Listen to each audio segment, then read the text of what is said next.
everyone, welcome to Reese Roo's Adventures. I thought I'd read some of my books. I've written some few children's books, and this one is called Camel Without a Hump. Let's see if I can get that in there. Oh no, it's just too close. So anyway, I wanted you to have something to look at besides this is the Veterans Park. But I wrote this. I've written actually several books. And I think I wrote this after I moved up here, back up here from Florida. And I have a younger sister who's already passed away. She passed away from cancer. Unfortunately, they didn't find it till it was stage 4. And even though they removed it all once, it came right back with a vengeance. And so we lost her. But she edited this book for me, and I think she did more reading than editing. She was so excited when she came back and to tell me about the book, and she was so excited about it. She just really loved it. And I've given it away. I give my books away more than I sell them. But I gave one away to one of my customers. For those of you who don't know, I'm a taxi cab driver, and you get what you have regulars and kind of becomes friends with them. And I gave them to one lady, and she reads it to her grandson, and he's a big fan. I guess it became his favorite book. But I dedicated it to all my nieces and nephews. May you always enjoy my stories.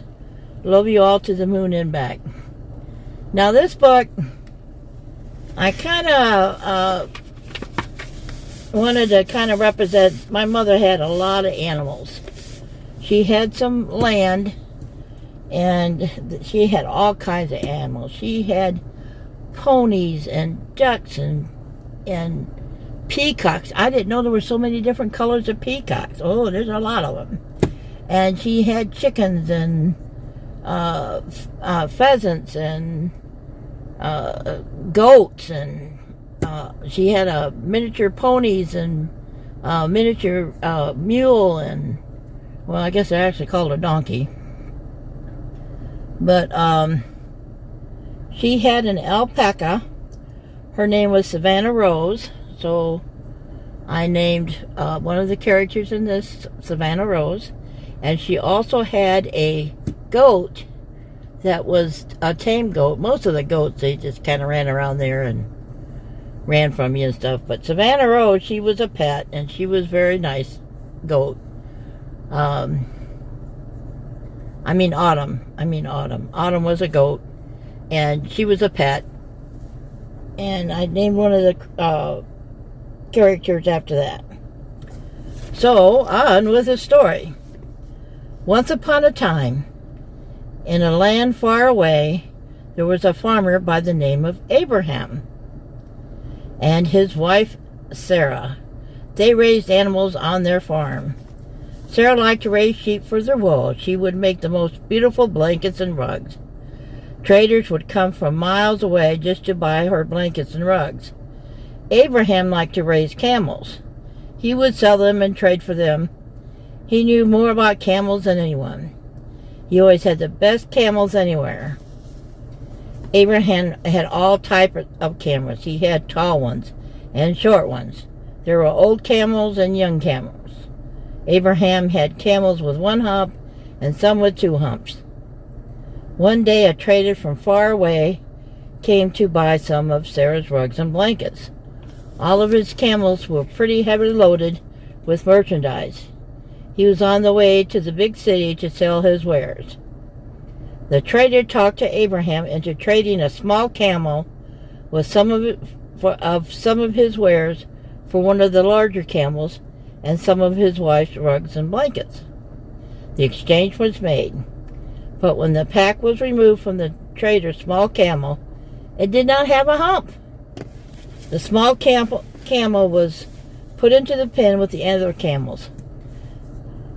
They all laughed and made fun of the little camel. The other camels would call the little camel names. Sarah was very excited to see the funny-looking camel.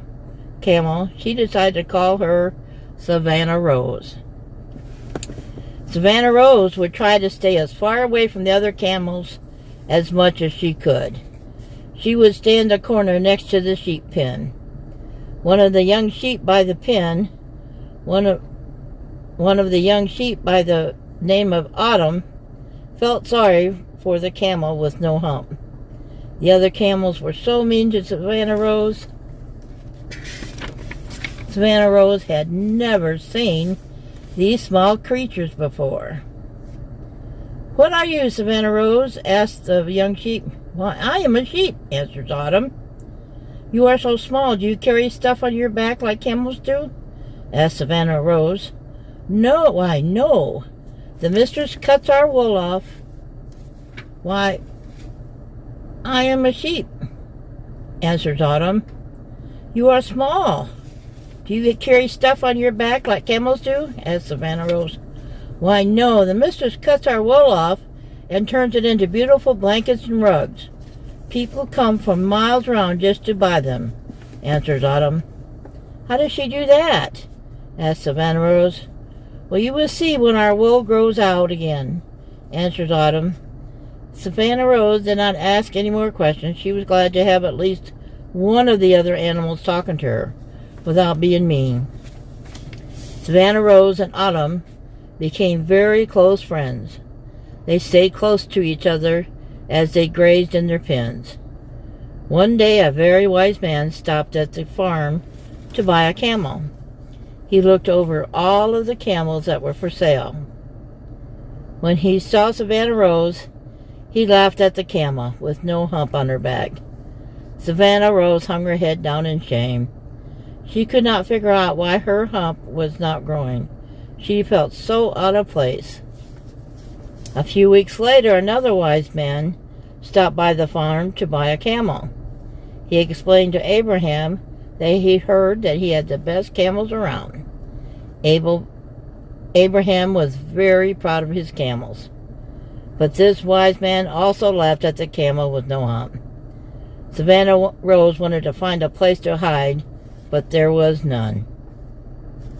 As time passed, Savannah Rose noticed her wool getting thicker and longer.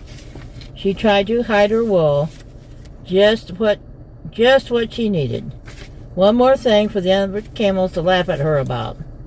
But she also noticed the sheep's wool getting long and thick too.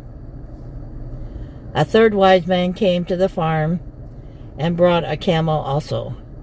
When he saw the big, furry, no-hump camel, he laughed so hard, Savannah Rose thought he would fall off of his camel.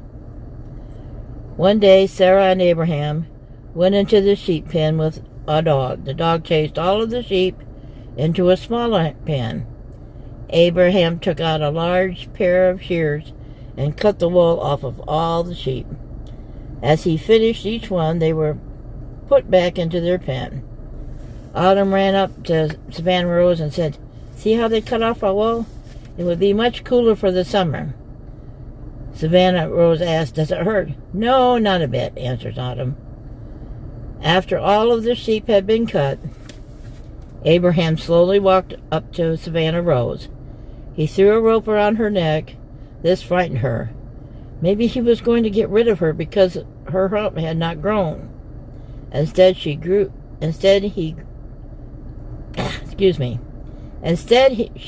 a lot of wool, more than any other sheep.